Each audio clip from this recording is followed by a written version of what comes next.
Tá, chega pra você escutar. Oi, gente, eu sou a Gabriela, como vocês me conhecem, essa é a Carol, essa é a Josi. Nós estamos aqui para apresentar o trabalho de inglês e vamos cantar a música de Mariah Carey. I wanna know, I love you. Coreografia. Pelo amor de Deus. Fica louco. I gotta take a little time. A little time.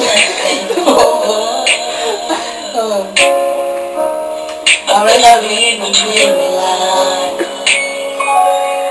You make my words all over.